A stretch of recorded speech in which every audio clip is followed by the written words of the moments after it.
Olá, boa noite, bom dia, boa tarde, seja a que horas você estiver assistindo esse programa, muito bem-vindo, muito obrigado pela presença.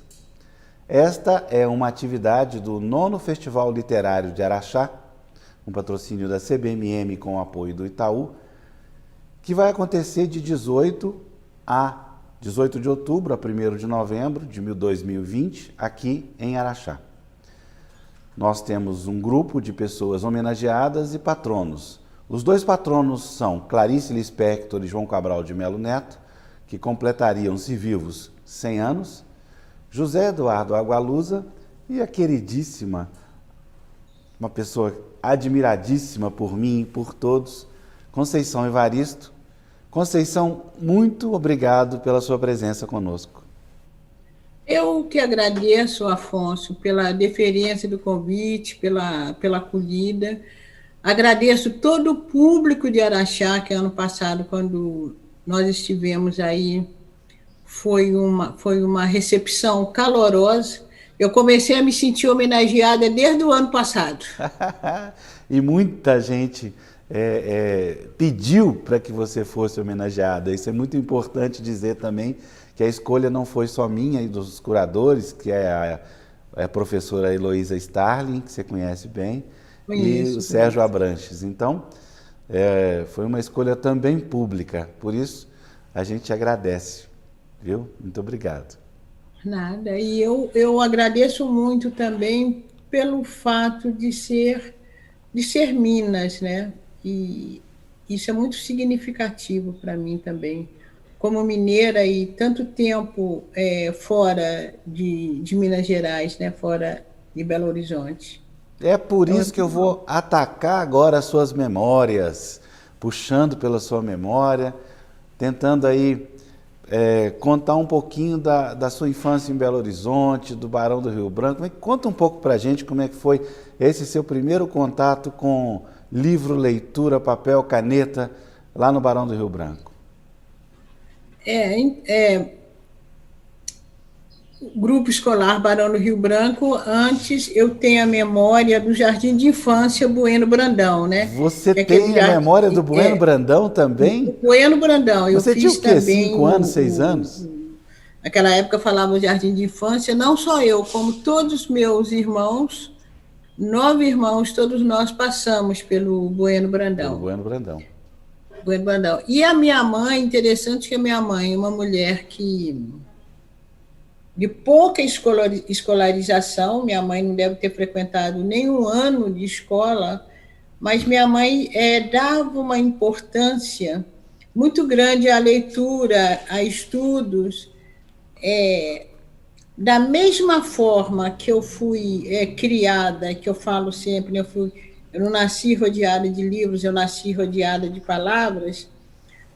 Mas, por um lado, também, a minha mãe, ela nos despertou a curiosidade para a leitura na medida que o material impresso sempre nos chegava, ou através de livros que ganhavam em casa de patroa, ou através de revistinhas infantis, jornais, né? Eu me lembro que o meu tio Catarino, o pai de Macaé Evaristo, né? Pai de Ele Macaé. todo domingo o Catarino comprava o jornal, todo domingo. Então esse material também não chegava, né? Eu cresci vendo o Estado de Minas, né? O jornal Estado de Minas e também o Diário. Como o jornal proporciona também uma conexão com a leitura, né, Conceição? Hoje a gente precisa falar isso para as pessoas, né? Sim, porque o jornal, por exemplo, na minha casa, entrava jornal com frequência, todo domingo. Depois o meu padrasto também tinha esse hábito de comprar o jornal, e era interessante porque o Catarino, o pai de Macaé, ele comprava o jornal por mil e um motivos, né? Ele também era ligado à área da literatura, ele publicou muito tempo também no jornal Estado de Minas. Tanto é que eu me lembro de uma coluna que tinha no Estado de Minas, que era, me parece que o nome era Europa, França e Bahia. E eu me lembro do Catarino comprando jornal e lendo. Ele lia política, ele lia tudo. E o meu padrasto comprava jornal por causa do futebol. Olha só. Ah, sei. Então eu acabava tendo contato também com o jornal. Só que ninguém gostava de ler o jornal depois de mim, porque eu fazia uma bagunça no jornal, eu desmantelava o jornal todinho. Então todo mundo, ninguém gostava de ler o jornal depois de mim. Mas Ô, o meu primeiro contato mais efetivo com livros vai ser no jardim de infância, mais de ouvir contação de histórias e depois no primário, né, no Barão do Rio Branco. Eu sempre falo, eu tive uma sorte, né, muito grande de ter feito o primário no Barão do Rio Branco, porque era uma escola muito boa, né? Muito boa. E eu morava no Cruzeiro e tinha um grupo Antônio Carlos, na rua Gramogol, que era bem mais perto da minha casa, e o grupo Augusto de Lima, na Avenida do Contorno. Mas a minha mãe nos optou por colocar no Barão do Rio Branco, porque, olha, eu estou falando dos anos 50, mas já naqueles anos, o Grupo Barão do Rio Branco, onde era uma escola que tinha uma presença muito grande de classe média e classe média alta também, né? Tanto é que várias pessoas da sociedade mineira passaram, né, lá de Belo Horizonte, passaram pelo Grupo Barão do Rio Branco. Eu tenho a impressão que nos anos 50, talvez a melhor escola pública que eu me lembro fosse o Barão do Rio os Branco. grupos escolares nessa época eram muito bons. Você lembra do grupo Muito escolar Afonso bons, Pena? muito Também. bons. No Aí geral, a eles minha eram mãe bons. conseguiu nos matricular lá. Eu me lembro que era uma luta, ia para a fila, ficava na madrugada esperando ver para conseguir fazer matrícula. Mas, por um lado, também ela trabalhava para uma família, e essa família era conhecida de uma professora que tinha lá no Barão do Rio Branco.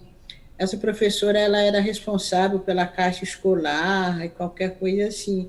Então, quando a gente chegava na escola, a gente já tinha aquela facilidade de ganhava o material escolar, e também porque o pai da Macaé trabalhava na Secretaria de Educação. Ah, entendi. Eu me lembro sempre ele falando com a minha mãe assim, olha, qualquer coisa que aconteceu, qualquer coisa que você precisar, Joana, fala comigo que eu falo lá na secretaria. Então, eu tenho a impressão que isso também, de certa forma, num dado momento, facilitou para que todos os filhos da minha mãe estudassem lá, todos os meus irmãos Todos estudassem os no Barão do 9 Rio Branco. estudaram lá, Conceição? Mora, minha família, atualmente, minha família, parte mora em Contagem e a outra parte mora em Igarapé. Tá. Mas todos os 9 estudaram no Barão?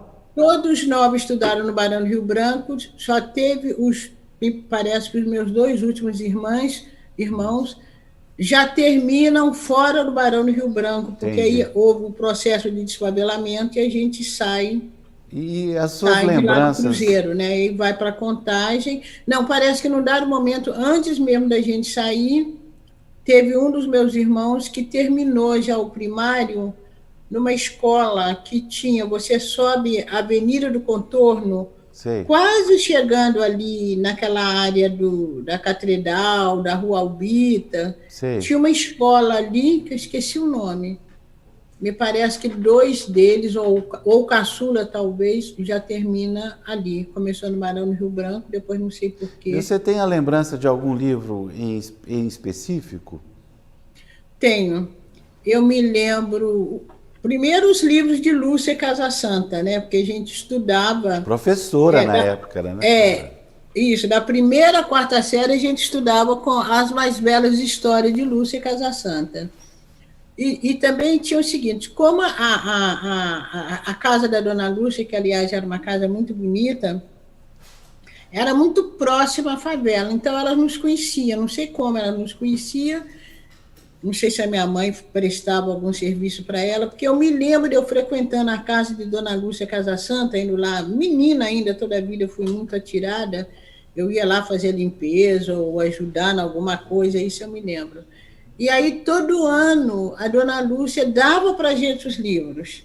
Ela dizia, quando chegar a lista da escola, dava para a gente. E a minha irmã, logo abaixo de mim, foi contemporânea de uma das filhas de dona Lúcia Casasanta, que o nome me fugiu agora.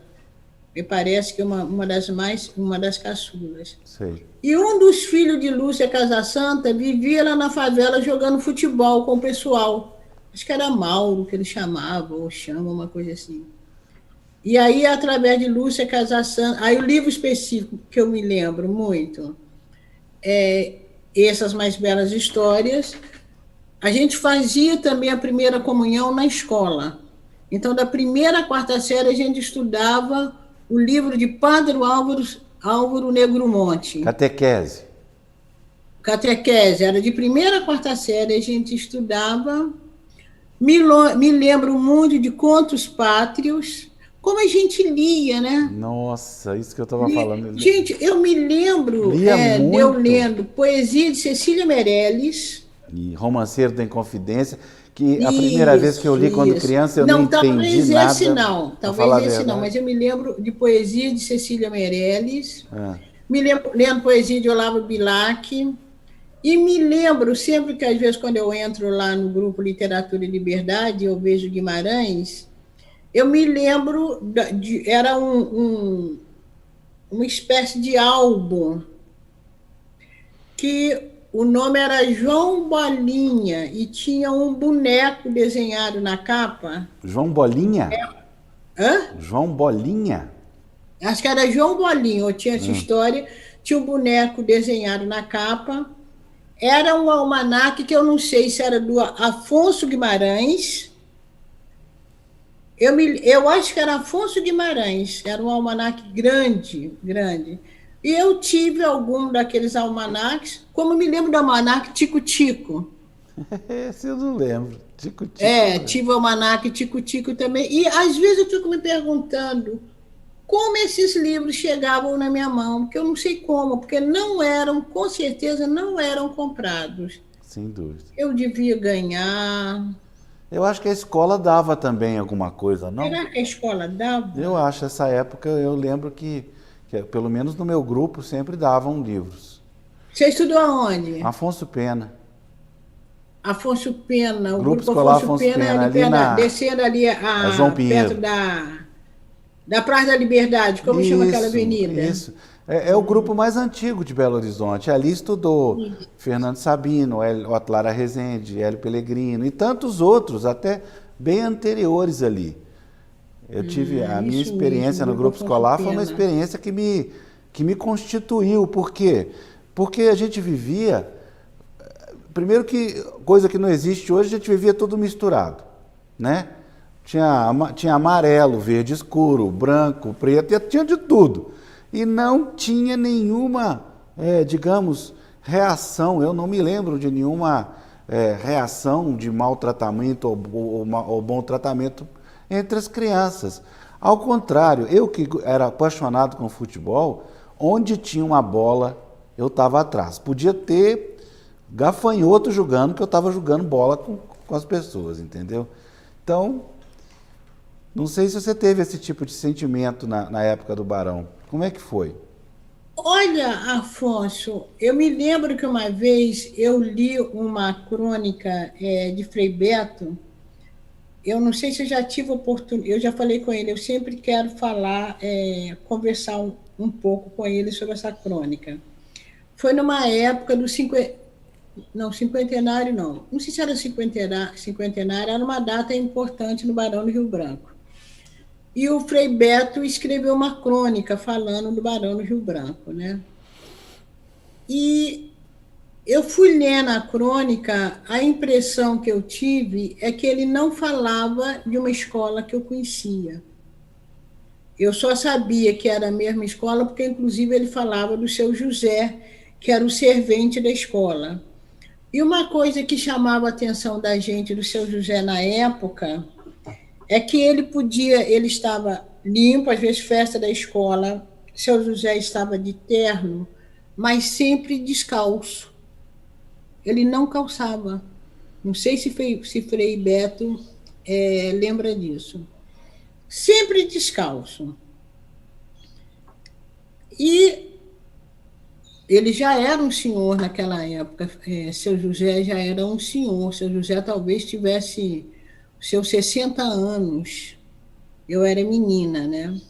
E uma das coisas muito bonitas que eu falo, gente, por um lado também, como houve um certo tempo, não sei se era um tempo da inocência das pessoas, não sei, mas eu me lembro que todo final do ano o seu José me dava merendeira. Às vezes as crianças esqueciam as merendeiras na escola, aí no final do ano tinha uma porção de merendeira, o seu José me dava. E ele me chamava, tinha o porão da escola, não sei se você está lembrado da construção do Barão do Rio Branco, claro. né? Tinha um porão. Então, embaixo tinha algumas salas e do lado de cá tinha um outro porão que ficavam justamente carteiras velhas, coisas velhas, merendeiras. Eu me lembro do seu José me chamando, eu ir até lá no fundo do porão com ele, entende? E ele simplesmente pegava as merendeiras velhas, eu tinha muitos irmãos também, então era uma festa, né? E a gente tinha merendeira, e o grande sonho da gente era ter aquela merendeira que tinha um buraquinho que a gente punha as garrafinhas, né? E eu me lembro do seu José me dando merendeira. Aí depois eu falei, gente de Deus, se o seu José fosse pedófilo, ele poderia aproveitar de mim naquela circunstância, né? Eu menina, virando já mocinha, mas era um sentimento de proteção muito grande que ele tinha com as crianças. Sei. Talvez até com as crianças mais pobres, entende? Eu me lembro muito, Claro. uma vez minha irmã caiu lá no grupo, se machucou, foi o seu José que foi levar a minha irmã no pronto-socorro. Eu tenho outras lembranças do Barão do Rio Branco, eu não tenho essa lembrança democrática, não. Entendi. Eu tenho lembranças, inclusive, das classes, tanto é que eu tenho um texto que eu falo, porões do navio, porões da escola. As classes superiores, no andar de cima, a maioria, eu te diria, todos os alunos ali eram alunos brancos, ricos. Eu me lembro que tinha uma medalha, eles ganhavam uma medalha, e a medalha era, não sei se era de prata, só sei que era uma fita verde com a medalha pendurada. E nas classes de baixo, no porão do navio, a grande maioria era crianças pobres. E eram justamente as crianças que vinham lá da favela do Cruzeiro, porque ali perto do Rio Branco não tinha favela, né? Acho que a mais próxima era do Cruzeiro, do Carmo. Cruzeiro e da Serra, né? Da Serra, justamente, da Serra. E a grande maioria estudava nas classes de baixo. E eu passei todo o primário desejando ir para as classes de cima.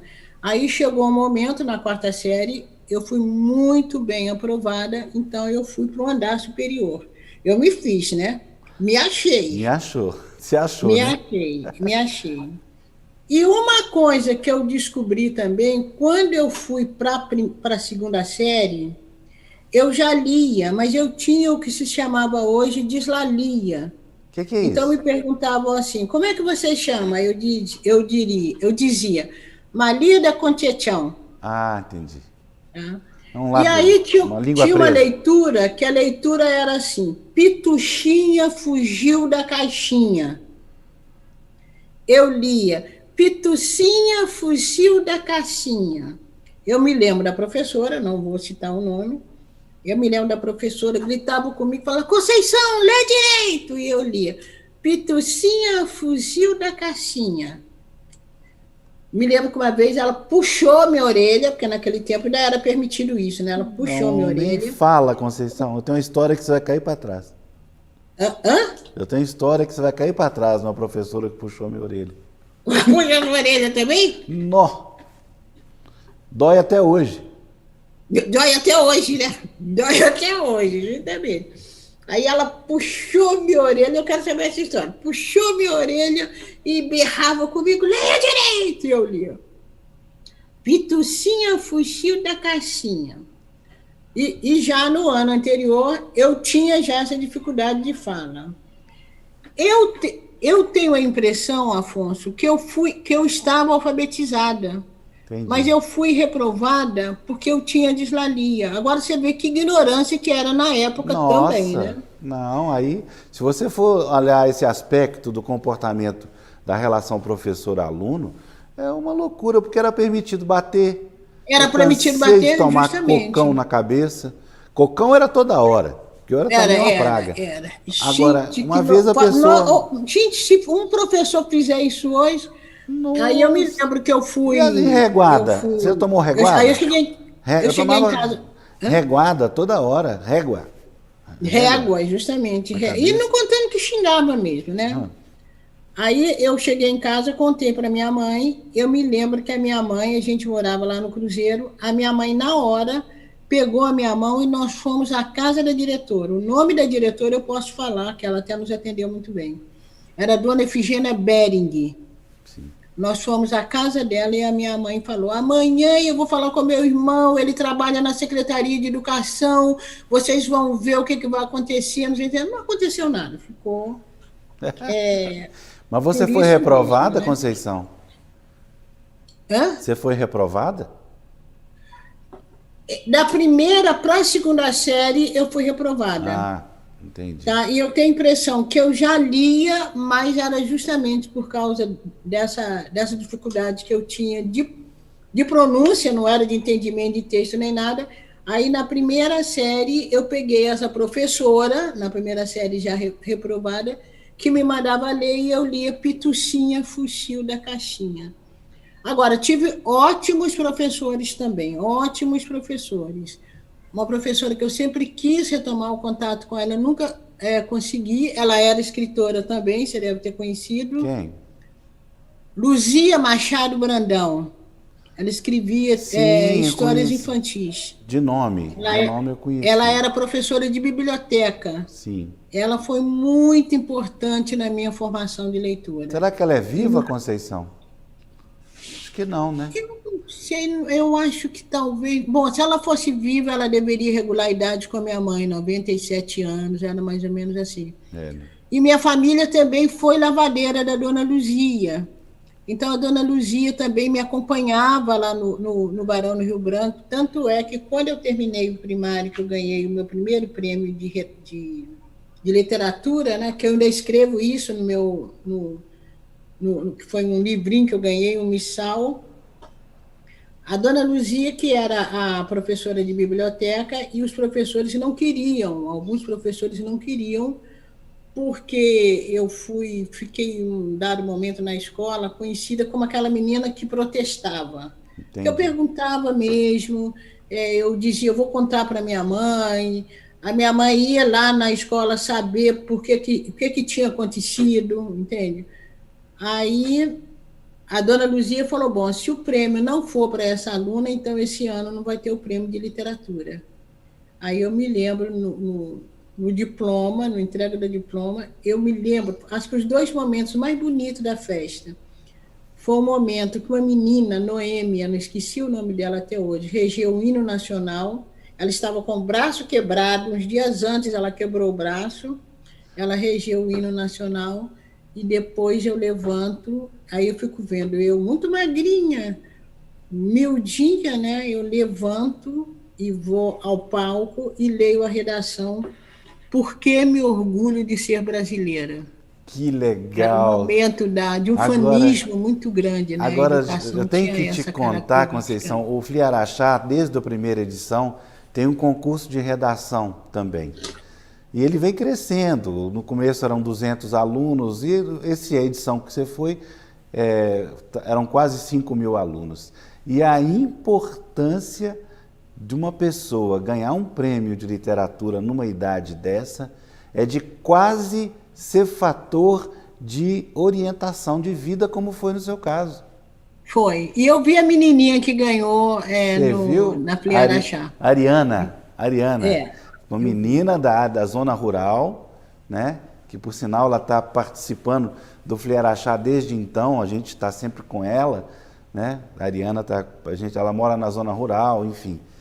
E ela ganhou com excelência, não foi? Foi. Pouca coisa não, concorreu com 5.000 redações.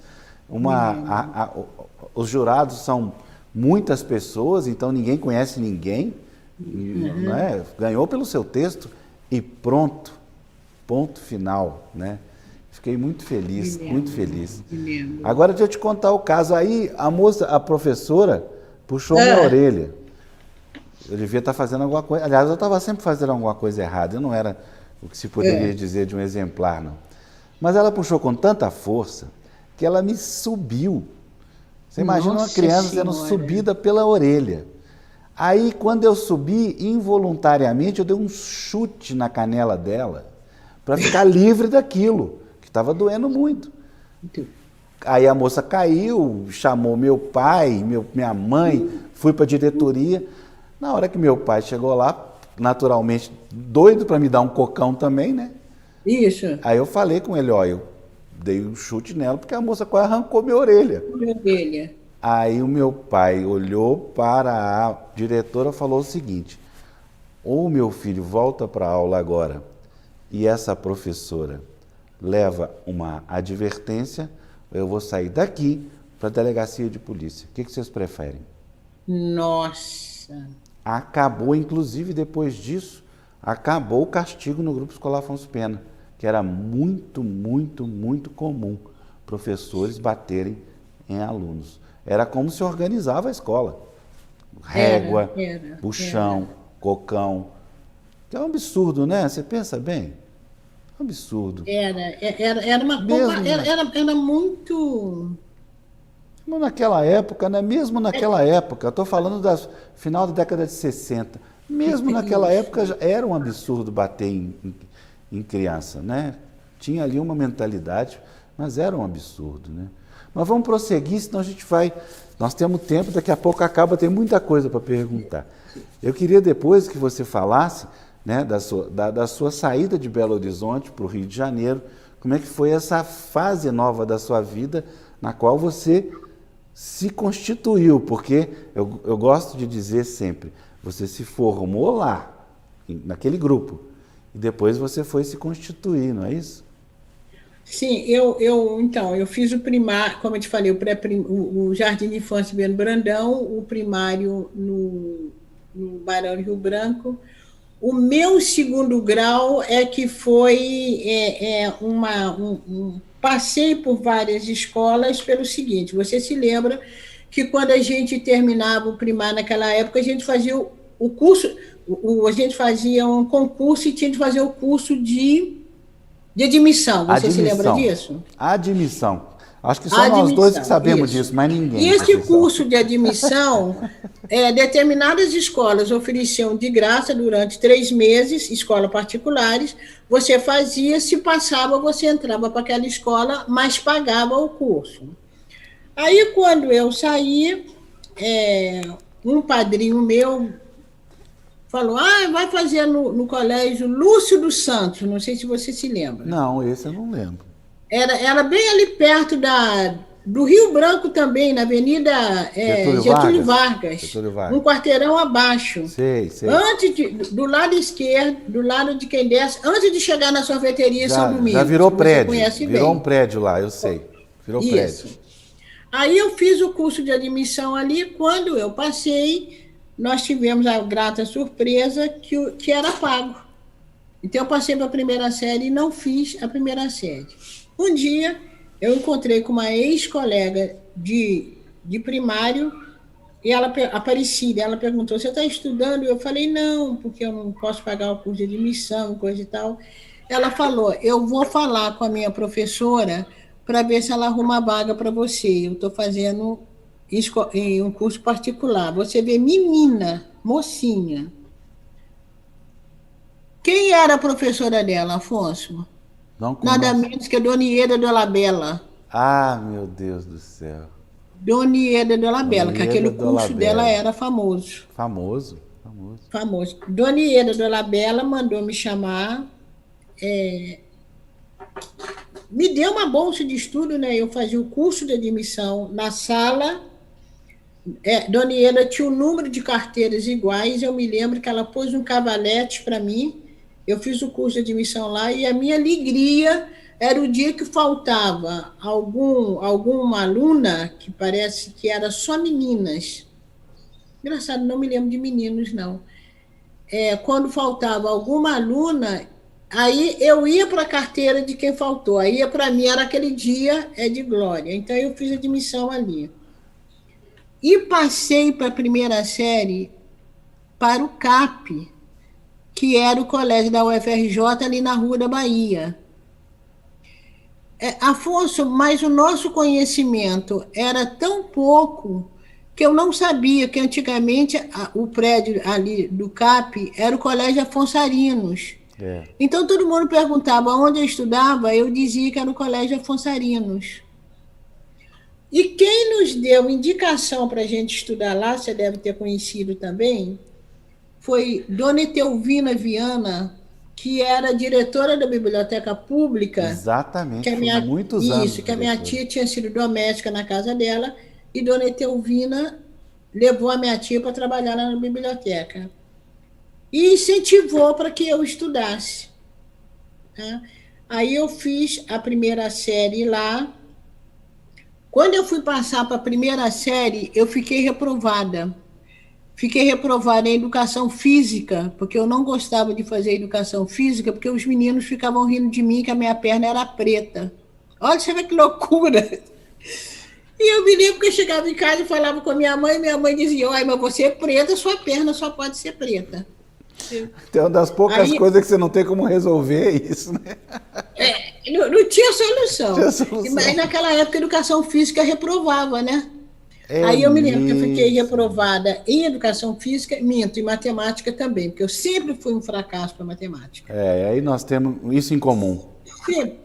Aí eu não quis nem fazer segunda época, tinha um tal exame de segunda época, né? Recuperação, que chamava. Isso. Não fiz nem segunda época, e aí repeti a primeira série. Passei para a segunda, no colégio de aplicação. Quando eu fui passar para a terceira, eu fui reprovada outra vez na segunda. Educação física e matemática de novo. Eu odiava matemática, aliás, odeio. E naquela época, se você perdesse 2 anos no colégio público, você era jubilado, né? Então, eu tive de sair. E aí, já fui logo também trabalhando e coisa e tal. Então, meu segundo grau foi uma loucura para terminar o segundo grau.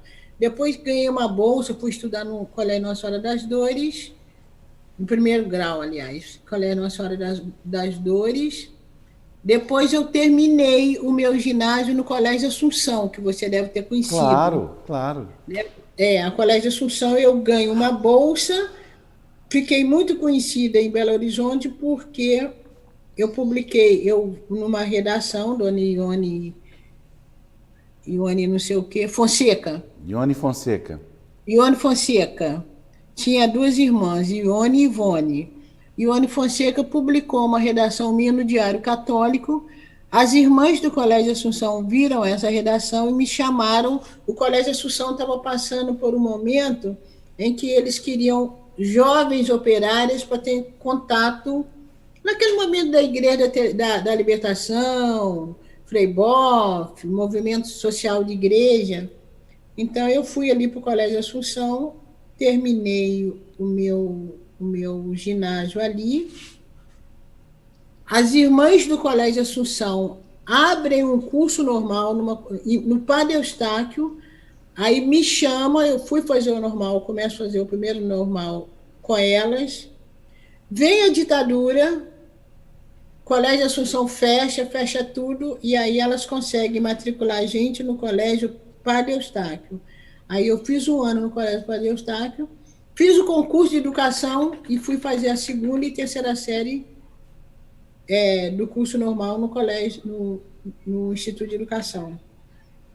Então, aí termino em 71, em 73 eu venho para o Rio de Janeiro, com a mão na frente e outra atrás e com o diploma. Mas me conta, Conceição, dessa sua ida para o Rio de Janeiro. Sempre tive curiosidade para saber. Como é que foi e por quê? Olha, Afonso, quando eu terminei o normal, uma das coisas que eu sempre quis foi ser professora. Acho que eu nasci querendo ser professora. Tanto é que de mocinha eu ensinava meus irmãos, de meus irmãos eu passei a ensinar a vizinhança, os meninos mais próximos, então sempre dei aula particular e eu queria muito ser professora. Quando eu terminei o normal em 71, eu estava trabalhando em casa de família, de manhã eu cuidava do apartamento de um casal, de tarde eu ia para o instituto, fazia o estágio e à noite eu voltava para fazer a teoria no Instituto de Educação. E quando eu terminei o normal em 71, eu queria dar aula, mas era naquele tempo também que não tinha concurso em Belo Horizonte. Você dependia de alguém arrumar uma vaga para você nas escolas. E aí não tinha quem arrumasse essas vagas, né? A nossa relação, a gente conheceu muita gente em Belo Horizonte, mas eram sempre, até tivemos patroa assim que nos ajudaram, mas era sempre numa relação de subalternidade. E aí eu queria dar aula e como eu ia dar aula? Aí eu fiquei ainda um ano em Belo Horizonte trabalhando, inclusive eu trabalhei com André Carvalho, quando ele, não sei se você se lembra, ele estava assim no auge com aquela peça dele, Líder Rato, o Rato que era líder, e ele então fez uma revistinha infantil, que eu esqueci o nome.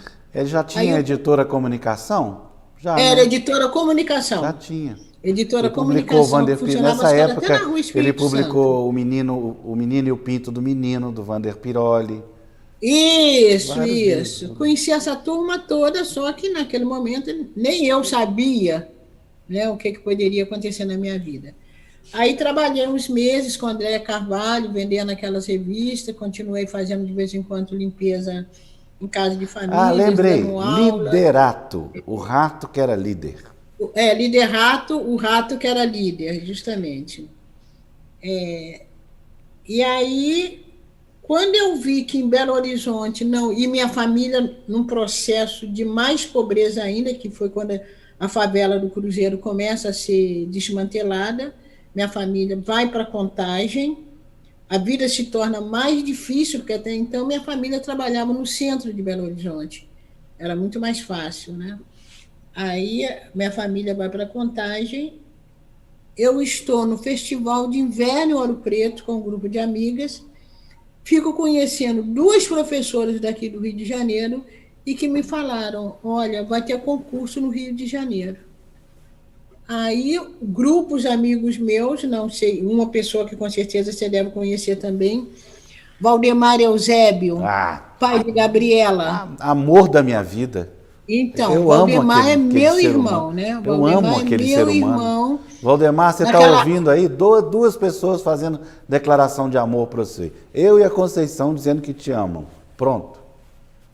Quem? Eu estou fazendo declaração de amor para o Ah, de Valdemar. amor para Valdemar. Então, Valdemar, a gente se conhece também, ele chegando de Montes Claros, né? E ficamos muito amigos. Tanto é que eu sou madrinha de casamento de Valdemar. Ah, Ele com Gina, sou madrinha de casamento dele.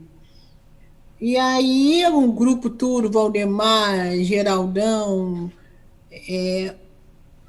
me ajudam a vir para o Rio de Janeiro, inclusive comprar uma roupa para eu vir fazer o concurso. Aí eu fiz concurso aqui no Rio de Janeiro, vim em 71 justamente, eu termino normal, 71 a gente está sendo mandado embora da favela, eu ainda fiquei em 72 numa expectativa e num desejo muito grande de conseguir trabalho em Belo Horizonte, mas eu queria era dar aula. Aí quando eu soube desse concurso eu vim, fiz o concurso em fevereiro, passei em março, fui chamada para trabalhar, e fiz minha vida profissional toda aqui no Rio de Janeiro. pois é, mas logo depois você se formou também, doutorou. Houve uma distância grande da formação para doutorado? Eu não vi as datas. Não, não, aí eu fiz chego aqui em 73, em 76, eu inicio a graduação, né, na UFRJ, e que eu falo, a base toda foi aí em Belo Horizonte, porque eu passei para a UFRJ sem fazer pré-vestibular, e fui para a UFRJ, e quando, no final, aí eu entre 76 ia formar em 80. Aí eu já tinha casado, estava grávida, e aí em 81 a minha filha nasce com sérios problemas de saúde, aí eu paro, tranco faculdade, paro tudo, porque eu precisava de fazer tratamento dela, precisava trabalhar e tinha faculdade. Então, a única coisa que eu podia abrir mão era da faculdade, não podia abrir mão do trabalho nem do tratamento dela.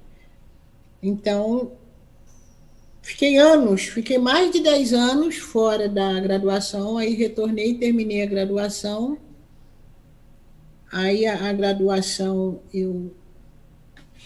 para o mestrado na PUC, em 90 meu marido faleceu, em 94 em 90 meu marido faleceu, em 91 eu entro para o mestrado na PUC, até nesse movimento mesmo de não me sucumbir, aí faço o meu mestrado na PUC. Em 96 eu vou para o doutorado na UF, aí é uma outra história também, trabalhando e continuando a dar conta da minha filha e coisa e tal. No meio, quando eu faço o exame de qualificação na UFRJ, eu tenho uma isquemia. Aí eu deixei tudo, fiquei fora. Aí voltei, não me lembro o nome que eu voltei, e aí foi que eu terminei o doutorado em 2013. Mas aí eu já estava escrevendo também. Pois é. Já estava publicando com Cadernos Negros. Vamos dar uma paradinha para ler um poema? Vamos. O tempo está correndo. Olha lá, já tem quase uma hora. Eu acho que eu vou ficar mais tempo com você, não importa. Tá, legal. Eu estou adorando conversar. Eu falo mais... Você conhece essa expressão, né? Falo mais do que pobre na chuva. Essa expressão é daí, né? Uhum. É mineiro que fala isso. É. Você tem alguma preferência? Olha, eu gosto daqueles poemas do seu primeiro livro, que eu li com mais... Como é que chamava? Poemas da Recordação e Outros Movimentos. Isso. Pode ser qualquer um? Pode. Todas as manhãs acoito os sonhos e acalento entre a unha e a carne uma agudíssima dor. Todas as manhãs tenho os punhos sangrando e dormentes. Tal é a minha lida, cavando torrões de terra, até lá, onde os homens enterram a esperança roubada de outros homens. Todas as manhãs, junto ao nascente dia, ouça minha voz banzo, âncora dos navios de nossa memória. E acredito sim, que os nossos sonhos protegidos pelos lençóis da noite, ao se abrirem um a um no varal de um novo tempo, escorrem as nossas lágrimas, fertilizando toda a terra, onde negras sementes resistem, reamanhecendo esperança em nós. Quero mais. Mas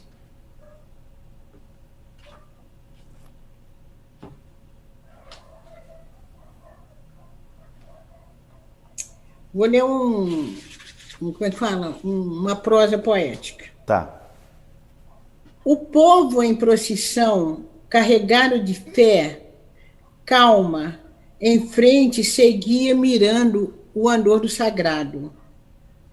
O respingo da vela chorando, parafina derretida na pele de minha mão, ameaçava queimar a minha fé criança.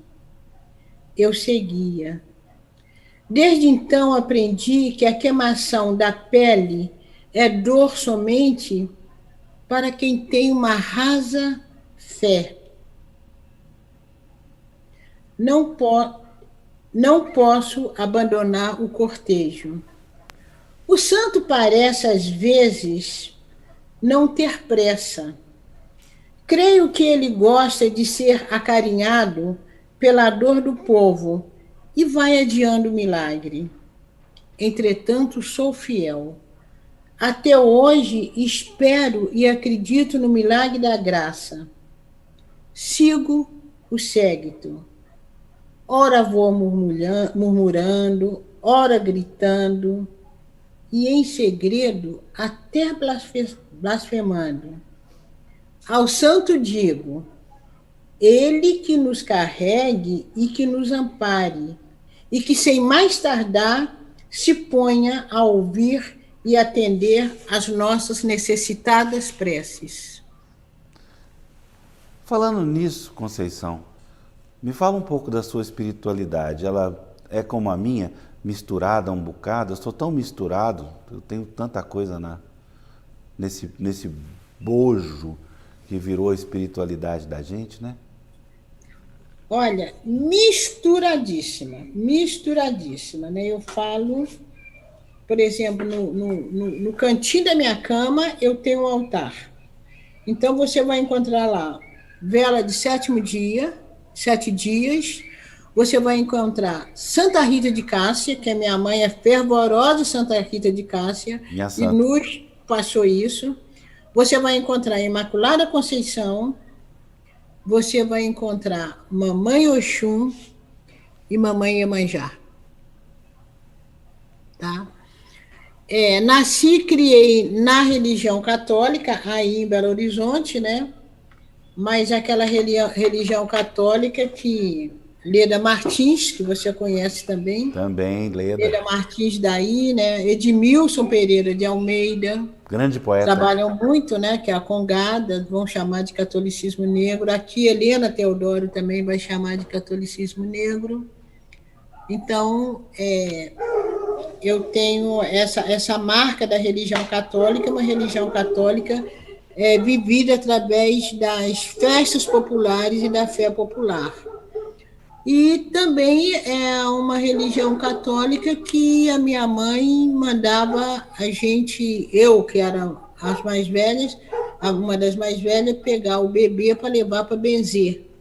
E eu me lembro da senhora benzendo contra vento virado, me lembro da minha mãe pondo o bebê na frente para andar, para o bebê perder o medo, a gente pega a vassoura e vai varrendo atrás, varrendo o medo, tá? Então, são crenças católicas misturadas com uma fé ancestral e que a gente nem sabia que essa fé era ancestral, né? Para mim, uma das coisas que me chama mais atenção é aquela história de menina que passar debaixo do arco-íris vira menino. E isso está em Ponciano Vicêncio. E eu só fui descobrir isso aqui no Rio de Janeiro quando eu descobri o mito de Oxumaré. Então, o que eu percebi? É que esse catolicismo em Minas, pelo menos esse catolicismo da minha família, é um catolicismo que a gente conserva também uma crença ancestral misturada a essa crença católica. Misturado. Né? Isso. Tanto é que a minha tia fala, minha tia que me criou, eu sempre te entreguei para a Imaculada Conceição. E, na verdade, Imaculada Conceição me acolhe, como acolhe também Mamãe Oxum. E eu acredito, Afonso. É isso. Acredito mesmo. Acredito nisso. E é engraçado que nesse ponto, e aí eu queria te transportar para uma outra realidade, nesse ponto, a católica, umbanda, tudo isso que a gente dá nome, perde o nome. Perde o nome. Não é? Perde o nome. Fica uma coisa que você não sabe de onde vem, mas que faz parte de você. perde o nome. Agora mesmo eu falei com Ludmila, acabando a quarentena, eu quero ir lá na casa de Assé de mãe meninazinha, agradecer a mamãe Oxum de eu estar aqui aguentando, entende? Como também vou passar. Quando eu vou aí em Belo Horizonte, sempre que eu tenho um tempo, eu vou lá na igreja Santa Rita, lá no bairro São Pedro. Sei, Santa Rita. Santa Rita. Fui Claro. muita novena lá com a minha mãe, as festas de Santa Rita, entende? Agora, deixa eu fazer uma pergunta meio esquisita, mas eu acho que você vai entender. Onde é que a oração se mistura com a poesia? Eu poderia dizer que a poesia, agora eu me lembrei até do Vinícius de Moraes, quando ele fala que o samba é uma forma de poesia. Eu poderia dizer que a oração é uma forma de poesia, né? Porque eu vejo, às vezes, as pessoas, mesmo a minha mãe, a minha irmã, né, que tem uma prática mais católica, elas rezam com tanto fervor e a poesia é uma espécie de fervor também, né? Eu acho que a poesia é uma fé também. Então, eu acho que está tudo junto e misturado. Eu sinto isso na sua poesia, é engraçado. Eu queria chegar nesse ponto, de como a forma com a qual você organiza as palavras, que é o grande, que é a técnica, né, digamos assim, elas se transformam em oração no conteúdo. O conteúdo é oração, entende? E eu acho também, justamente, como a poesia, ela te permite, por mais que você trabalhe com a realidade, né, as pessoas às vezes não entendem muito bem quando eu falo da realidade, da escrevivência, mas a poesia, a literatura, ela é também aquele momento de suspense, né, Afonso? E a oração é um momento de suspense, né? É. Eu digo suspense, assim, aquele momento que você... Suspensão, né, talvez. Suspensão. É, é. Aquela coisa da elevação, né? Agora, Isso. você acha que quando você vai para a prosa, você consegue ter a mesma, digamos assim, a mesma qualidade no sentimento? Consigo, eu acho que eu consigo, sabe por quê? Primeiro que a prosa também ela me seduz muito, como a poesia também, mas a prosa, você tem que ter uma atenção muito grande no jogo de palavras. Você tem que ter uma atenção muito grande. Na poesia também, mas como a poesia, o seu espaço de trabalho é menor, ou você resolve mais rápido, ou você não resolve. A prosa, para mim, ela provoca mais porque você fica buscando mais, né? A prosa, eu acho que ela te dá mais expectativa de resolução daquilo que você quer dizer. A poesia não, você diz ou você não diz, pronto, acabou. Né? A prosa você tenta, eu acho que a prosa Então, esse exercício que você faz para a produção da prosa, esse catarro o tempo todo, isso também lhe provoca muita emoção, pelo menos para mim, provoca muita emoção quando eu acho, não a palavra exata, mas a palavra que é quase, que eu acho também que a escrita não dá para a gente a palavra exata, ela dá o quase, é quase aquilo, né? Você quase conseguiu arranjar o vocábulo, você quase conseguiu dizer. Então, eu acho que isso também provoca uma comoção, né? Isso me toca, né? Muito. E também pelo envolvimento que eu tenho com os personagens, com as personagens que eu estou criando. De um modo geral, quando às vezes as pessoas falam comigo, Conceição, eu sofri tanto, né? Eu chorei tanto a personagens que quando eu estou contando a história dessas personagens, é um processo muito doloroso também. Por isso que até tem um texto que eu falo, escrever é a maneira de sangrar um pouco, né? Sem É a dúvida. maneira de sangrar. Então, a prosa também, eu acho que a prosa, pelo menos, ela provoca a mesma comoção, né? A mesma dor ou a mesma alegria quando depois do texto está quase pronto, né? Porque eu acho que o texto nunca está pronto, né? O mesmo desespero de querer dizer, né? Conceição, E eu vou não falar uma coisa que eu não conseguir. sei se você vai ficar achando estranho. Eu que te acompanho há tanto tempo, eu arrisco a dizer que você está no auge, no momento mais pleno da sua criação, da sua não só criação, da sua integração com o seu próprio, com o seu próprio resultado, que é a sua própria literatura. O que você acha? Como é que você está se vendo nesse ponto hoje? Eu acho que, primeira idade, né, Afonso? Eu acho que todo dia eu bendigo muito a vida de ter chegado aos 73, né? E estar com 73 ainda produzindo, com essa vitalidade, ainda, apesar que essa quarentena está mexendo muito comigo, muito. Tem dia que essa quarentena me deixa em estado de desespero, mas isso eu acho que está com todo mundo. Eu acho que não, ninguém em sã consciência está passando essa quarentena, mesmo que não esteja em quarentena severa como eu estou, e como muitos de nós estamos, mas ela mexeu, né? É um momento que todos nós estamos num estado de comoção muito grande. Então, apesar disso, talvez eu concordo, né? Eu posso estar, sim, numa idade plena, entendi, com muita coisa, eu estou com muita coisa para escrever, Afonso. Eu sinto isso. Muita coisa, Eu isso é sinto isso. romance, é Então, poesia, às vezes, eu fico assim, ensaio. se você fala assim, aos 73, não é a idade exatamente, é a trajetória que você chegou nesse ponto e que agora você tem tanto a oferecer. E eu vejo isso nos seus textos, eu vejo isso cada vez que eu converso com você. Nós conversamos até com uma certa regularidade, né, recentemente.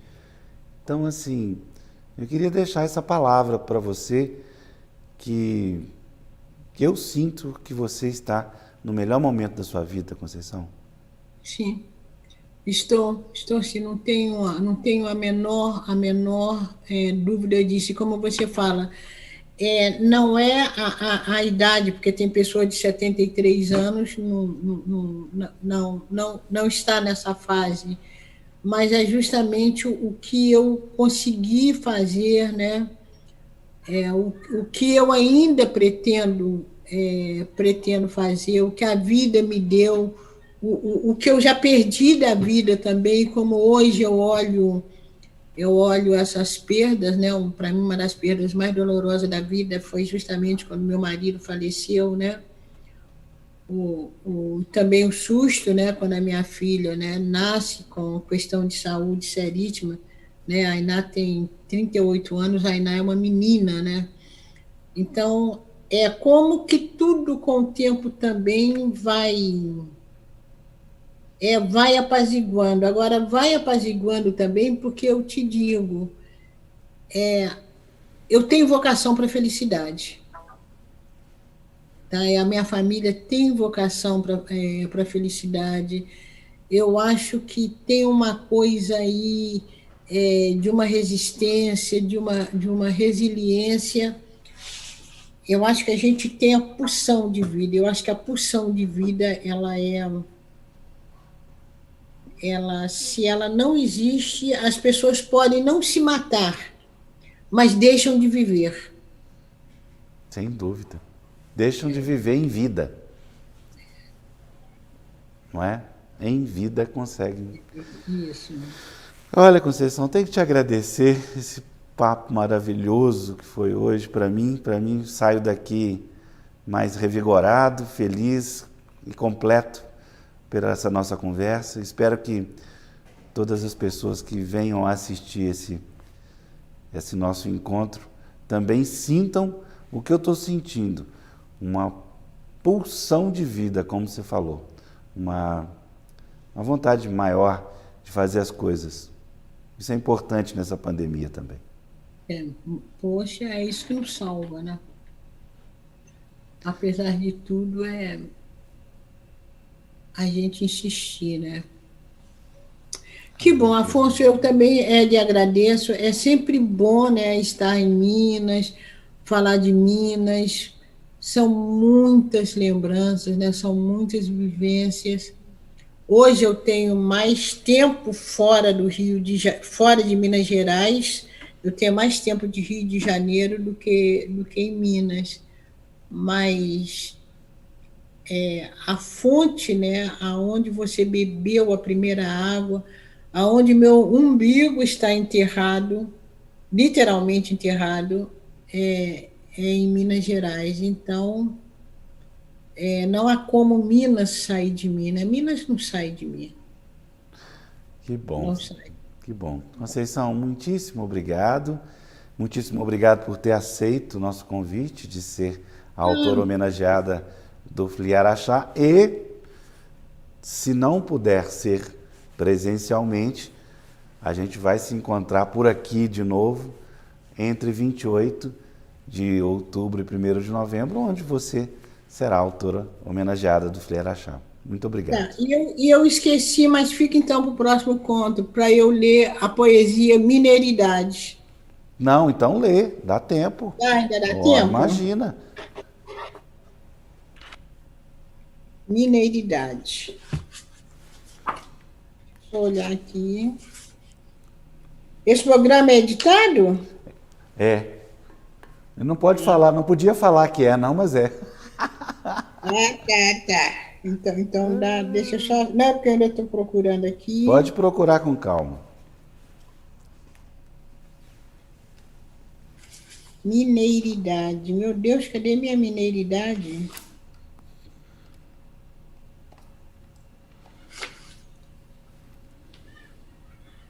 Ah, tá, achei.